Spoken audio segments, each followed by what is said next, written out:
Putin šalje pomoć Trumpu. Virus kosi Ameriku.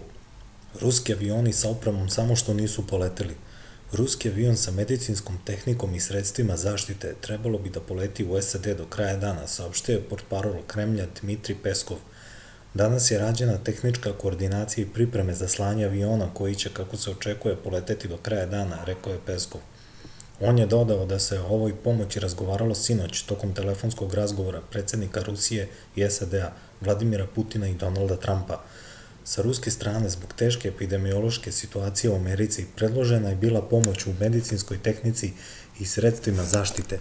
Trump je sa zahvalnošću prihvatio ovu humanitarnu pomoć, rekao je Peskov. Portparol Kremlja je primetio da se u saglašavanju detalja realizacije dogovora dva lidera stvorio utisak da neke osobe sa američke strane, kao minimum, nisu pomagale da se operativno reše tehnička pitanja radi realizacije dogovora dva predsednika. Važno je naglasiti da predsednik Putin, predlažući američkom kolegi pomoć, polazi od toga da, kada američki proizvođači medicinske opreme i materijala podignu obim proizvodnje, oni takođe u slučaju potrebe odgovore istom merom, naglasio je Peskov. On je dodao da na takvom principu sarađuju i Moskva i Peking.